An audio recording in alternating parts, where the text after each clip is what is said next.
Cleveland, autumn 1988. Reggie Tillman is 14, sitting cross-legged on a bedroom floor that smells like WD-40 and ivory soap, waiting on his older cousin Andre to press play. The tape is dubbed twice removed from somebody's older brother's copy, the label gone soft from riding around in a jacket pocket. Andre doesn't explain anything before he hits the button. He just says, "You ain't ready," and lets the sirens and static and shouting start. 2 rooms away, Reggie's father sits at the kitchen table with a stack of lay-off notices from the mill, the 3rd round in 5 years. Reggie doesn't have words yet for what's happening in that house, the quiet that's settled over his father like weather. But something in his own chest sits up straight the moment Public Enemy comes through that speaker. The record doesn't explain his father's silence. It gives the anger underneath that silence somewhere to go. For a boy watching his neighborhood lose its footing one plant closure at a time, that's not just music playing in a bedroom. That's permission. Reggie's father had put in 19 years at that mill, enough to buy the house, enough to put a decent car in the driveway, enough to believe the deal he'd been promised was real. The deal breaks anyway, the way it breaks in 100 towns just like this one across the same handful of years. By the time Reggie reaches high school, entire stretches of Cleveland's east side have gone quiet the way factories go quiet, slow at first, then all at once. The fathers who used to explain the world to their sons through a steady paycheck are explaining it through silence instead.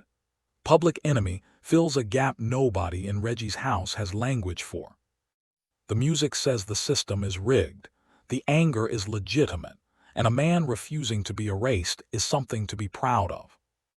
Their cover art puts a young black man in the crosshairs of a rifle scope, and Reggie understands that image before anyone breaks it down for him. He has already felt what it's like to be watched, followed through a store, sized up by a teacher before he said a word. Around the same time, patrol cars start parking on corners that never used to need them, and a war the evening news calls the war on drugs starts sweeping up boys barely older than Reggie. His cousin Terrell gets pulled off a stoop 2 blocks over and doesn't come home for 11 months.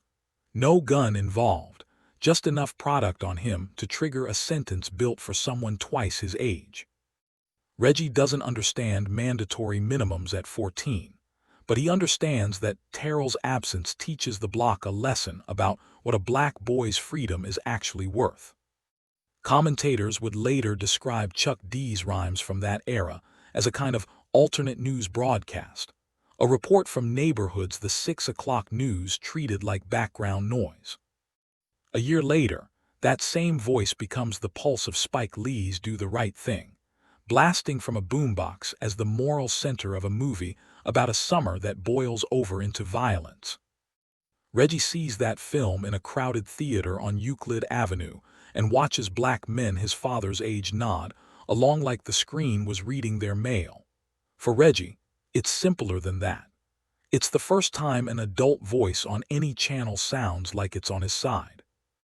That voice hands a whole generation of boys a public face to wear, chin level, shoulders back, nothing showing that could be used against them.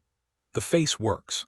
It buys distance from trouble, respect in a hallway, room to breathe in spaces built to make a black boy small.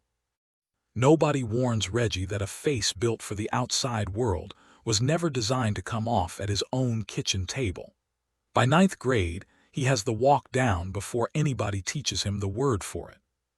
His friend Marcus calls it, not letting them clock you, and neither boy has read a page of psychology in his life. They are describing, without knowing it, something researchers would later name cool pose, a controlled calm that black men learn to wear the way other men wear a uniform. It isn't fear dressed up as toughness. It's strategy, field-tested and handed down, useful in hallways and bus stops and rooms where looking soft could cost more than pride. Reggie gets good at it, good enough that by senior year his own mother says she can't always read what's behind his eyes. He takes that as a compliment at the time. Marcus tests it once, walking up fast behind him just to watch if Reggie's shoulders jump, They don't, and Marcus grins like he's just watched a magic trick. "See," Marcus says, "can't nobody get to you if they can't find you." Not every boy on that hallway wears the armor the same way, and that matters. Andre, the cousin who introduced him to the music in the first place, goes the opposite direction, loud with his feelings, quick to cry at a movie, the kind of young man other boys tease and quietly envy. Reggie's road isn't the only road, even inside his own family, and it never was. His uncle Cornell has a theory that any problem in a man's life can be solved with jumper cables, a socket wrench, or silence. And for an embarrassingly long stretch of Reggie's life, that theory holds up. 3 years after that first tape, a different voice starts coming through car stereos and cousins' boomboxes, and this one doesn't sound like a chant. It sounds like a confession. Tupac Shakur raps like a man arguing with himself in real time, hard enough to survive the block and tender enough to grieve his mother in the same breath. Reggie doesn't know yet that Tupac was raised by a mother who had organized with the Black Panther Party, or that he'd studied poetry and acting at an art school in Baltimore before the world decided he was only ever a threat. He just knows the music sounds like two different men sharing one microphone. One side is armored, unapologetic, ready for whatever the block throws at him. The other side writes to his mother, mourns his friends, admits out loud to being scared. Reggie starts keeping his own two sides without ever putting a name to it. At 17, Reggie takes his first real job, stocking shelves at a grocery store off Kinsman Road, and it's there a manager named Mr. Petrakis first teaches him, without meaning to, what code switching costs. Petrakis is decent enough, but he only relaxes around Reggie once Reggie learns to soften his voice, slow his walk, and laugh a half-second later at jokes that aren't funny. Reggie clocks the difference between the voice he uses in that stockroom and the voice he uses on his own porch, and files it away as one more skill, like changing a tire or tying a tie. He's 17 years old and already fluent in two versions of himself before he has a driver's license. Andre still has that original dubbed tape, side a worn thin from replay. One afternoon he flips it over without a word, just to watch what Reggie does with the quiet on the other side. Side B is slower, rawer, not built for company in the room. Reggie starts sorting his own life the same way from then on, one side for whoever's watching, one side for whoever isn't. He doesn't call it armor. He doesn't call it anything. He just learns which side to play depending on who's in the car. 1993. Reggie is 19, standing outside a funeral home in a suit borrowed from his father, watching Marcus's mother refuse anyone's arm to help her stand.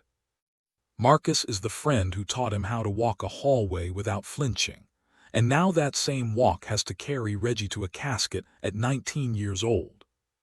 Marcus was shot 3 blocks from the barbershop, where they used to get matching fades. One more name folded into a body count, the neighborhood had stopped being able to properly grieve. At the repast, he shakes hands, says the right things, holds his face together exactly the way cool pose trained him. Marcus's mother grips his hand at the door and says, "You take care of yourself, you hear me," and Reggie nods like a man who intends to. He doesn't come apart until he's alone in his car outside his own mother's house at 2 in the morning, side B playing low, "Dear Mama," coming through the speakers like it was written for exactly this hour. He cries in a way he hasn't since he was small enough for somebody to pick him up. Nobody sees it. That's the whole point of side B. That private release becomes Reggie's pattern for the next 20 years. Hold it together in every room that counts. Let it out only where nobody he loves can witness it. This is not weakness. It's one of the most effective survival strategies available to a young black man in his position. And for a long stretch of his 20s, it works precisely as intended.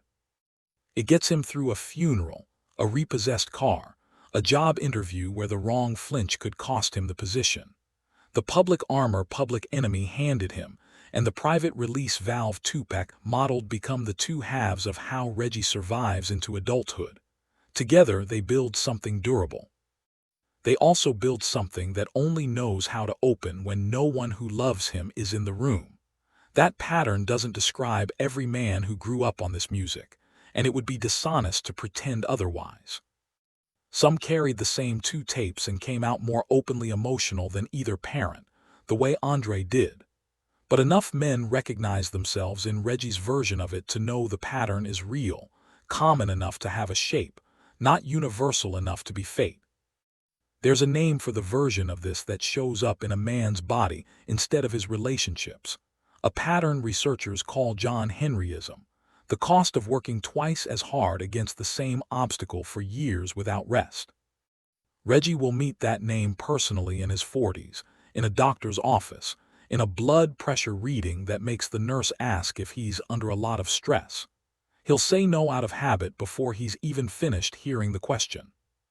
He meets Denise the same year he starts at the warehouse, at a cousin's cookout, drawn in by the sound of her laugh carrying clear across a crowded backyard. She likes that he listens more than he talks, and doesn't yet know that quality has two very different sources. Their courtship is easy, full of drive-in movies, late diner breakfasts, and the particular joy of two people who make each other laugh without trying. By the time he proposes, 2 years in, Reggie is sure he's found someone he can finally set some of the weight down around. He isn't entirely wrong about that. He's just early. By his early 30s, Reggie is a shift supervisor at that same distribution warehouse, married to a labor and delivery nurse named Denise, father to a boy named Malik. At work, he adjusts his voice, his posture, even his laugh depending on which regional manager has flown in that week, a switch so old to him now it costs no visible effort. One afternoon, a manager half his age questions his numbers in front of the whole floor, and Reggie answers calm, measured, professional. The performance so smooth nobody in that room has any idea what it costs him to stay still. At home, he replaces water heaters, rotates tires, drives 40 minutes out of his way so Malik never misses a practice.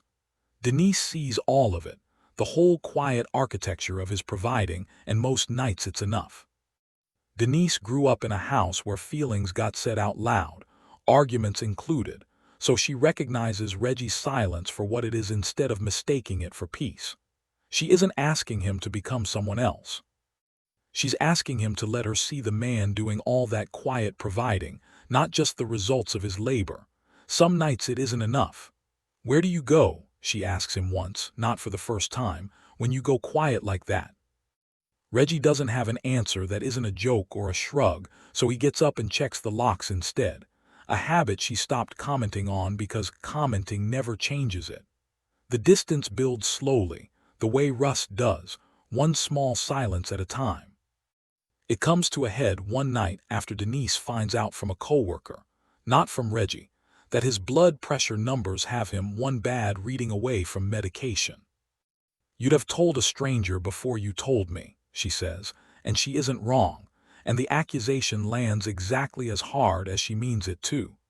Reggie doesn't have a defense that holds up, so for once he doesn't try to build one. There's a stretch, the year Malik turns 14, when Denise starts talking seriously about whether the marriage can survive being loved by only half a man. She isn't wrong to wonder. She also isn't asking him to stop being strong. She's asking whether strength has to mean disappearing. They see a counselor twice that spring, and it helps some, though it doesn't hand either of them a script that fixes 20 years overnight. Understanding where the armor came from is not the same thing as it costing nothing. Reggie starts slowly and imperfectly, trying to let Denise see more of side B, a sentence here, an admission there, nothing dramatic. It's a start, not a cure. The counselor, a soft-spoken man near retirement age himself, tells Reggie something in their second session that stays with him longer than anything from the first. "The men I see who get this far usually didn't lack love," he says. "They lacked practice." Reggie turns that phrase over for weeks afterward, mowing the lawn, driving to work, lying awake next to Denise. He isn't used to needing practice at something he's supposed to already know how to do. Malik is 16 when Reggie finds him sitting on the back steps after getting cut from the school basketball team, shoulders curled in, jaw set in a way Reggie recognizes because it's his own jaw. Malik had practiced free throws in the driveway every evening for 3 months leading into tryouts, and he'd never once mentioned how much the outcome would matter to him. Reggie's first instinct arrives fully formed, the one his own father never had to say out loud for Reggie to learn it. Tell the boy to shake it off, remind him there's no crying about it, keep it moving. He opens his mouth to say exactly that. Then he remembers a parking lot outside a funeral home, 25 years gone, side B playing low, nobody watching. He remembers what it cost him to only ever let that side play alone.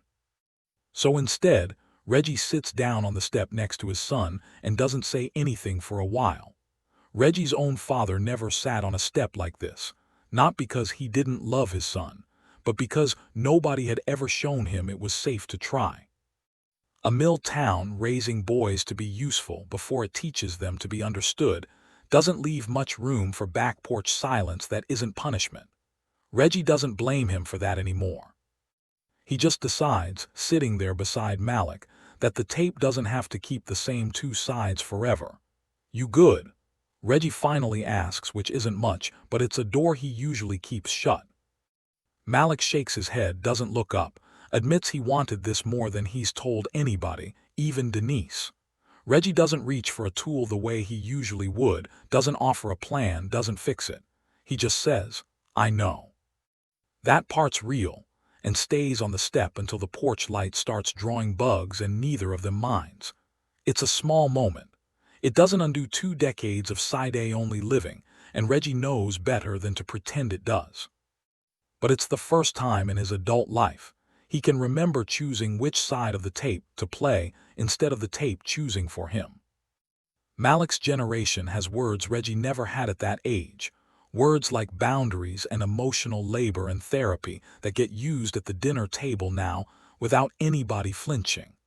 Reggie doesn't always trust the language, but he's come to respect what it's reaching for.